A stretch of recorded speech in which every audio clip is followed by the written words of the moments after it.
vote pour la science avec Isabelle Burgon. Bonjour à vous, comment allez-vous? Nous vous parlons souvent de pollution et de changement climatique ici.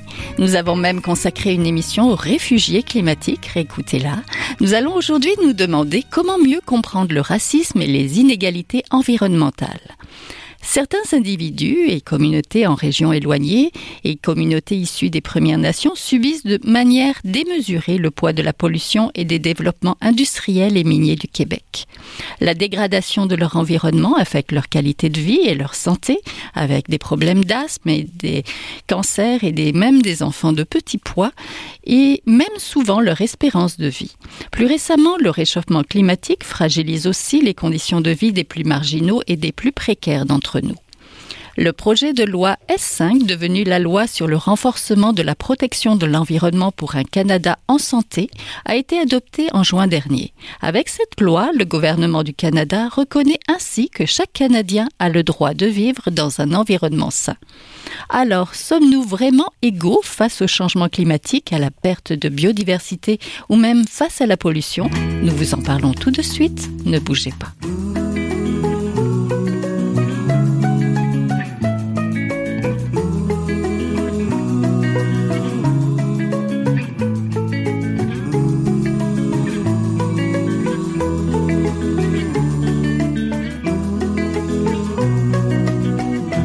À Je vote pour la science, aujourd'hui, nous vous parlons d'environnement, d'injustice et de laisser pour compte. Nous nous interrogeons si nous sommes vraiment égaux face au changement climatique, à la perte de biodiversité ou encore face à la pollution. Nous en parlons avec nos invités. Saba Khan, directrice générale Québec et l'Atlantique à la Fondation David Suzuki. Vous êtes avocate et membre de la Commission mondiale du droit de l'environnement. Et plus récemment, vous avez co-dirigé un ouvrage qui nous inspire l'émission d'aujourd'hui, La nature de l'injustice, racisme et inégalité environnementale, publié en 2023 à Éco-Société. C'est bien ça, bonjour. Bonjour. Je suis aussi en compagnie de Claude Villeneuve, qui est professeur associé au département des sciences fondamentales de l'Université du Québec à Chicoutimi, co-directeur de la chaire en éco-conseil et de carbone boréal. Bonjour. Bonjour. Donc, l'Arctique se réchauffe 3 fois plus rapidement. Le réchauffement climatique menace le territoire naturel du Grand Nord et tous ceux qui y vivent, les Inuits et leurs traditions. C'est un environnement fragile, comme sont aussi de nombreuses parcelles plus au sud du Québec, là où les mines et les industries se sont développées. Les communautés locales et les personnes plus précaires vivent directement les conséquences de ces développements industriels. Cela affecte leur santé et même leur espérance de vie. Nous ne sommes donc pas dans le même bateau quand on parle de changement climatique, de perte de biodiversité ou encore de pollution, n'est-ce pas, Madame Khan? Oui, absolument. Ce que nous avons essayé de faire dans ce livre « Nature de l'injustice », c'est de rassembler des textes, des expériences historiques actuelles de partout dans le monde pour montrer que, en fait, les injustices environnementales sont une réalité qui existe partout dans le monde. Chaque juridiction a cette expérience et c'est un livre qui rassemble, on peut parler aussi de la France coloniale, les anciennes colonies, comment la France a volontairement pollué ses territoires outre-mer, les Inuits aussi, c'est un excellent exemple. Ils sont exposés à des substances polluantes organiques persistantes, ce qu'on appelle les polluants éternels, 2 à 11 fois plus que la population générale au Canada. Alors, il nous manque vraiment pas d'exemples. Oui, c'est sûr. De quoi faire un livre. Quand on parle d'injustice environnementale, on parle de quoi exactement? Alors, l'injustice environnementale, par la justice environnementale, on fait référence au droit de tout le monde à un environnement sain et c'est un droit qui est enchâssé dans notre charte, dans notre loi sur la qualité de l'environnement ici au Québec, mais est-ce que c'est un droit qui est accessible à tous et à toutes? Et l'injustice environnementale, ça indique que, ou ça réfère à la réalité que ce sont les populations autochtones, autres populations racisées, souvent dans les centres urbains, qui sont exposées à des dommages environnementaux disproportionnés, donc ils assument un fardeau inégal de pollution. Oui, qu'on sépare du racisme environnemental, qui n'est pas tout à fait la même chose. Le racisme environnemental est vraiment un type d'injustice environnementale, mais on peut passer aux communautés afro-néo-écossaises ici au Canada. La sociologue Ingrid Waldron a écrit un chapitre dans notre livre parlant de l'expérience et c'est vraiment en lien avec l'histoire de l'esclavage. L'esclavage a été interdit dans le 20e siècle, mais la ségrégation a existé jusqu'à l'année 1954. On peut aussi penser, si on pense à l'égalité, ici au Québec, les femmes ont le droit de vote seulement depuis 1940, les Inuits seulement depuis 1950. Puis si on pense à la citoyenneté comme étant l'expression la plus claire de notre égalité dans une société, on voit aussi que ce manque d'appartenance, ça a laissé des traces environnementales aussi, comme le colonialisme qui a duré pendant des siècles. Oui. Professeur Villeneuve, vous avez écrit plusieurs ouvrages, mais vous en avez écrit un qui s'intitule « Vivre les changements climatiques, réagir pour l'avenir ». Ça, c'était aux éditions Multimonde en 2007. On mettra les liens vers les ouvrages. Donc, de votre côté, comment le réchauffement climatique affecte-t-il les plus vulnérables? En fait, il faut élargir mieux vaut être riche et en santé que pauvre et malade, c'est connu depuis très longtemps. Mais dans les faits, les populations, et ça dans toute l'histoire, les populations qui vivent une certaine précarité parce qu'elles sont pauvres, sont toujours plus susceptibles à soit des détériorations environnementales, des événements violents, ou vont tolérer de vivre dans des zones où leur espérance de vie va être nettement plus courte parce que quand on vit au jour le jour, chaque jour qui est donné, surtout avec les dictats religieux qui nous disent que qu'on doit remercier le bon Dieu à chaque jour qu'on vit, là, qui nous amène à finalement dire demain ou après-demain, ça n'existe pas. Alors, c'est comme ça que, avec les changements climatiques, comme avec beaucoup de crises environnementales qui ont été créées, ça n'a pas été nécessairement créé avec une mauvaise intention.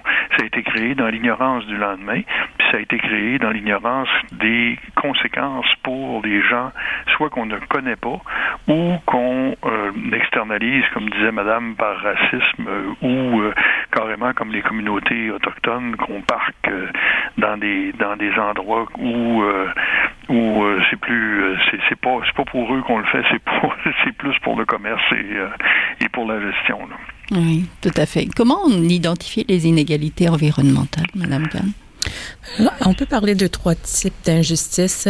Les injustices au niveau distributif, donc des populations qui sont exposées à, disons, la pollution atmosphérique à un niveau plus élevé que la population générale. Et ça, c'est une réalité qui impacte plusieurs Premières Nations. On peut penser à l'injustice distributive en ce qui concerne la qualité ou accès de l'eau potable sur les réserves. Aussi en matière de gestion de matières résiduelles. Comment ça qu'en Nunavik, il y a des dépotoirs à ciel ouvert? Est-ce qu'on accepterait cette même situation dans les municipalités au sud du Québec ou ailleurs au Québec? Donc, il y a le côté distributif. Ensuite, comme informationnel. Est-ce que toute personne a accès à l'information concernant leur habitat? Il y a quelques Premières Nations qui parlent plus en anglais et s'expriment en anglais et pas en français. Est-ce qu'on leur communique des informations dans la langue de leur préférence? Il y a aussi la justice procédurale. Est-ce que toute personne a accès à des procédures, à faire entendre sa voix? Récemment, on voit ce qui se passe avec le Bureau d'audience publique en environnement, le dossier Northvolt. Il y a aussi donc, il y a plusieurs couches d'injustice, plusieurs niveaux, plusieurs volets, je dirais. Oui. Professeur Villeneuve, ces couches d'injustice, selon vous? Nous avons étudié la gestion des matières résiduelles dans le Nord avec la chaire en éco-conseil il y a déjà quelques années. Effectivement, il faut faire attention parce que la gestion des matières résiduelles qui se terminent avec de la combustion en plein air, mais c'est exactement le modèle de gestion qu'on avait quand moi j'étais jeune, là. C'est partout au Québec qu'on brûlait des déchets en plein air, là. C'est pas quelque chose de comme je dirais qui est spécifique aux aux communautés autochtones. Ça s'est passé ici jusqu'en 2000 à peu près. Il y avait encore des dépôts en tranchées qui étaient opérés dans plusieurs régions du Québec là, où on brûlait les déchets en plein air. Dans les faits, cette injustice-là, elle est liée, comme je le disais, à l'externalisation, au fait que on se fout du lendemain jusqu'à un certain point et surtout on porte pas une grande préoccupation aux gens qui sont loin du pouvoir. Et puis c'est beaucoup le cas dans toute l'historique industrielle du Canada, par exemple, où on vit avec des mines orphelines un peu partout. On vit avec des sites contaminés que c'est l'État qui est obligé de décontaminer. Et puis on l'a vu aux États-Unis avec le Superfund, où on a mis des milliards et des milliards et des milliards de dollars depuis les années 70 pour dépolluer des friches industrielles qui ont été laissées par des entreprises qui ont utilisé, bon, je ramènerai pas l'offre Canal et compagnie, là, j'ai plein d'exemples à donner, puis les questions des sites contaminés dans le Nord par les bases militaires américaines, c'est des historiques d'horreur environnementale que la plupart des gens ignorent, mais qui sont liés à la fois à l'ignorance, à l'incurie, et peut-être aussi, jusqu'à un certain point, à un mépris. Là.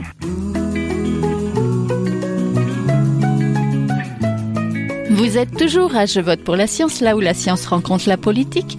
Une émission produite par l'agence Science Presse. Vous pouvez visiter son site internet au sciencepresse.qc.ca.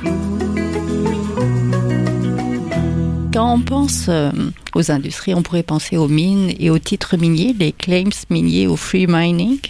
Il y a 275 000 titres sur le territoire du Québec qui contreviennent aux droits constitutionnels des Autochtones. On pourrait même parler de racisme environnemental, Madame Khan. Oui, et c'est un exemple flagrant. Je pense que la loi sur les mines, ça s'inspire de ce principe de free mining, la libre exploitation minière. Et n'importe qui peut se faire accorder un titre exploratoire. Et il n'y a aucun besoin finalement. Aucune protection. Même si on est sur un territoire traditionnel autochtone, donc, il y a un manque flagrant avec notre système juridique sur les mines, l'exploitation minière et les droits constitutionnels autochtones. Et ce que nous entendons à la Fondation en travaillant avec nos plusieurs alliés et autochtones, c'est que la culture de consultation de ce gouvernement actuel n'est pas à la hauteur de ce que ça pourrait être. Et donc, il faut s'inspirer vraiment des autres juridictions. Si on prend par exemple la déclaration de l'ONU sur les droits des peuples autochtones, c'est un instrument qui reflète des droits humains de base. Ça reflète l'appartenance des peuples autochtones à la communauté internationale. En Colombie-Britannique, au fédéral, on a adopté cette déclaration en législation. Ici, on refuse de le faire au Québec. Mais pourquoi? Pourquoi ne pas s'aligner avec les plus progressistes? Et donc, on peut parler des mines, la foresterie aussi. Il y a certaines nations qui sont consultées quand il y a un projet à 10 km de leur territoire, disons, mais à 16 km, ils sont pas.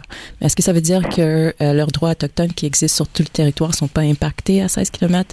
Donc, il y a toutes sortes de questions et je pense que ça reflète le manque de respect des droits autochtones dans nos procédures environnementales. Et comme le professeur Villeneuve nous a mentionné, c'est pas intentionnel. C'est juste qu'il faut réaliser que notre culture juridique aussi, les cultures juridiques occidentales, ils sont vraiment, depuis le 16e siècle, la nature est vraiment comme un objet à une appartenance. C'est pas quelque chose, un bien à approprier, je veux dire. Et non pas quelque chose en relation avec les humains. Donc, le plus qu'on s'est éloigné des savoirs autochtones, des cultures juridiques autochtones, le plus la mentalité capitaliste a vraiment été ancrée dans notre législation. Maintenant, avec la réconciliation, c'est pour ça que ça fait partie aussi de notre, notre adaptation, résilience au changement climatique, le fait de retourner ou trouver un moyen de concilier notre culture juridique, notre système légal ici, québécois, canadien, avec ce qui existait avant avant que ce pays a été fondé. Oui. Professeur Villeneuve, c'est aussi une question de réglementation déficiente ou mal appliquée? C'est une question qui est beaucoup plus profonde, beaucoup plus lointaine. C'est une question de représentation et de cosmologie. Les religions monothéistes ont des vérités révélées qui sont que l'homme est supérieur à la nature. Okay? Fondamentalement, là, on a cette séparation et on a cette croyance profonde que la providence est là pour assurer que ceux qui se comportent bien vont accumuler des biens ou s'ils les donnent à l'Église, vont aller au ciel encore plus vite. Bon, c'est des choses qui datent de plusieurs milliers d'années, même avant notre ère. Cette séparation qui est liée avec le fait que les agriculteurs ont un besoin d'investir sur un territoire pour être capable d'en espérer un rendement.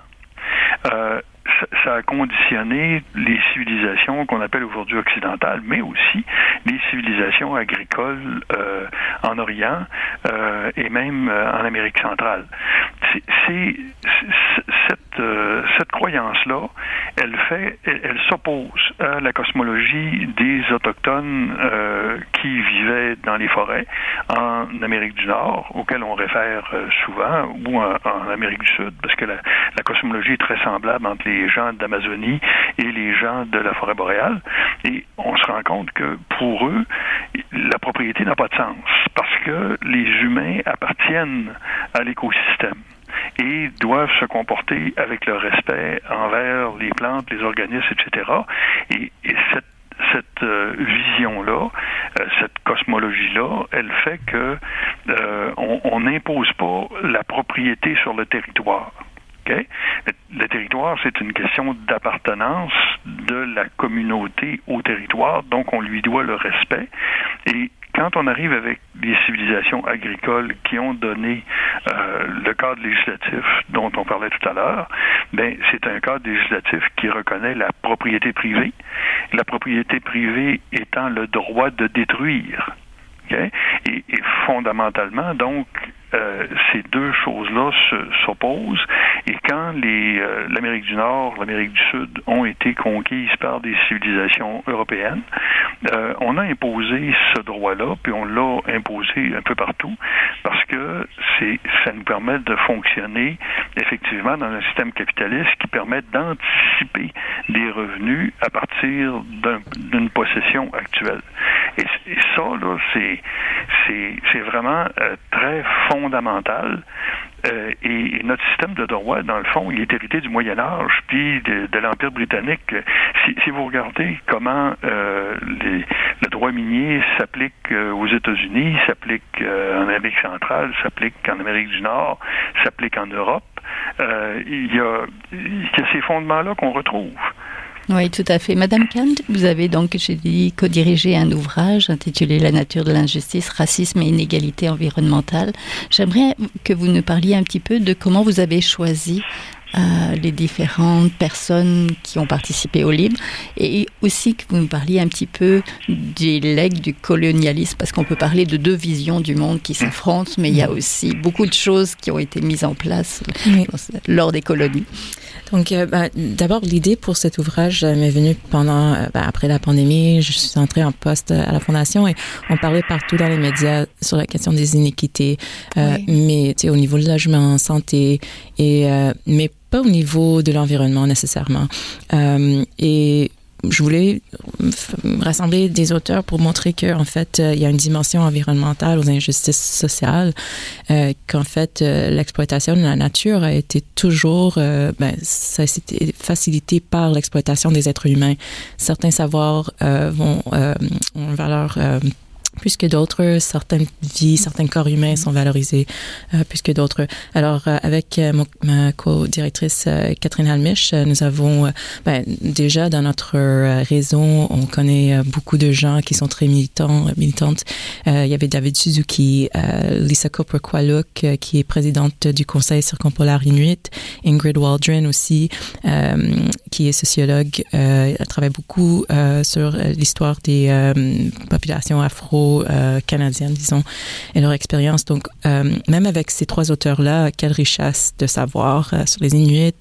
David Suzuki est canadien, mais lui aussi, dans sa jeunesse, et il en parle un peu dans le livre, il se trouvait dans un camp pour les Japonais. C'était une expérience, je pense que ça nous marque pour le reste de la vie. Et c'est intéressant, son chapitre touche sur la diversité, comment la diversité est devenue quelque chose de moins en moins valorisé, mais que notre survie planétaire dépend sur cette diversité au niveau humain de toutes les espèces. Et donc, c'était ça, on a fait une recherche, on voulait vraiment capter des expériences reliées la France aussi, l'expérience en Europe, en Afrique. Et donc, on aurait pu ajouter une dizaine d'autres auteurs. Oui, c'est ça.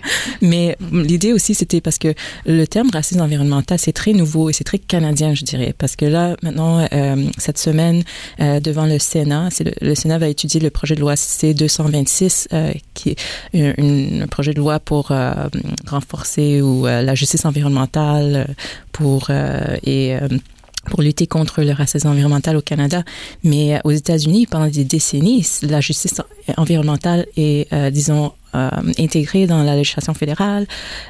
Donc, c'est pas facile non plus de parler du racisme. Je trouve que c'est un sujet difficile. C'est pas tout le monde qui est à l'aise de parler de ça. Fait qu'avec ce livre, on voulait juste sensibiliser le monde. On voulait montrer que, en fait, ce ne sont pas des accusations. C'est une réalité vécue par toutes sortes de populations et que ce récit commun, ce fil commun de l'exploitation de la nature, l'exploitation des humains, c'est quelque chose qui existe partout. Oui, c'est justement. Professeur Villeneuve, les inégalités environnementales s'observent largement autour de notre planète. Qu'est-ce qui les soutient ou les provoque? On peut penser à la pauvreté.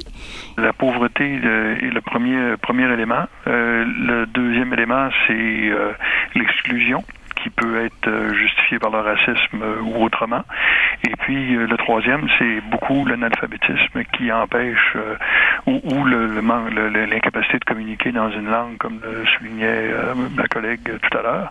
C'est réellement les trois composantes d'un système qui est vicieux, qui crée des boucles de rétroaction négatives qui font que finalement on précarise toujours les gens qui vont subir les injustices environnementales et à plus forte raison, on reporte, dans le cas des changements climatiques, sur les générations futures, à la fois les conséquences désastreuses et les coûts de réparation qu'on refuse d'internaliser dans les calculs économiques aujourd'hui. Oui. Je voudrais vous entendre, Madame Khan, sur les discours sur la sécurité climatique, mais j'aimerais qu'on se mette en mode solution, parce qu'on termine l'émission. Donc, pourquoi il faut se méfier de ces discours-là et qu'est-ce qu'on peut faire pour les combattre, peut-être? Bon, quand je parle de la sécurité climatique, dans mon chapitre, j'aborde sûrement toutes les discussions aux Nations Unies, au Conseil de sécurité. Et là aussi, c'est un autre exemple, l'ONU, du déni de souveraineté des peuples autochtones. On a essayé, dans le 20e siècle, de reconnaître ce déni de souveraineté en introduisant le principe d'autodétermination. Mais ça n'équivaut pas exactement à la souveraineté. Et on voit que les voix des Premières Nations, des populations vulnérables sont écartées dans ces discussions internationales.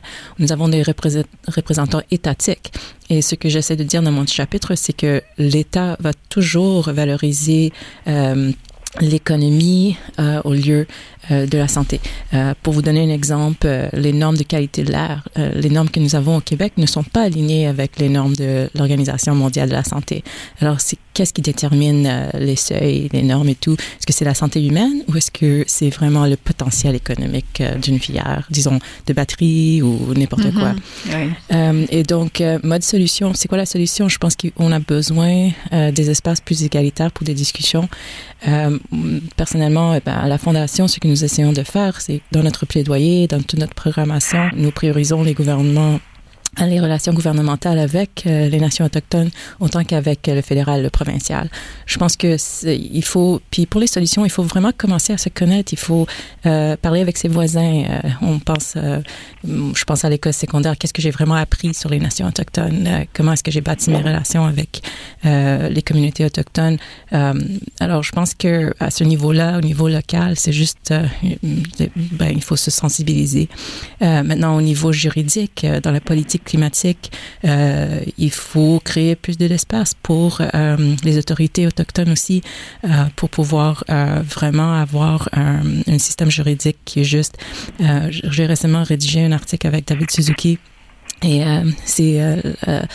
il y a un activiste afro-américain, James Baldwin. Je trouve une de ses citations très, très importante. Il a dit, je pense que c'était dans son livre en 1972, Chassé de lumière, il dit, est-ce que la loi existe pour protéger les intérêts de ceux qui ont juré de la faire respecter, ou est-ce que la loi est véritablement la force la puissance, la solidarité d'une nation? Et donc, je pense qu'il faut se demander, quelles sont les valeurs enchâssées dans nos lois. En mode solution, cette semaine-là, comme je dis, le Sénat va étudier un projet de loi. Nous, à la Fondation, nous avons une pétition qui circule pour que les gens peuvent signer pour encourager le Sénat à faire passer ce projet de loi. Ça a déjà passé par la Chambre des communes. Et c'est une loi qui obligerait le gouvernement fédéral de collectionner des données sur les liens entre les dommages environnementaux, la race, le revenu et les populations vulnérables. Et c'est un angle mort dans notre législation actuelle. Donc, même juste le fait d'avoir ce projet de loi, ça pourrait nous amener à un autre avenir, je pense. Oui, et un mot rapide de fin, professeur Villeneuve, dans le mode solution. Écoutez, le mode solution, nous, on a développé depuis une trentaine d'années des outils d'analyse de développement durable pour être capable de rendre opérationnels ces principes qui sont complexes et qui s'inter-influencent et qui permettent de justement donner la parole aux besoins et aux représentations des populations, y compris les plus démunies ou celles qui sont externalisées dans les processus de prise de décision. Ces outils-là sont disponibles sur le site de la Chaire en éco-conseil, sont aussi aux Nations Unies à différents endroits. On a quand même publié beaucoup. Et puis, je pense que l'application,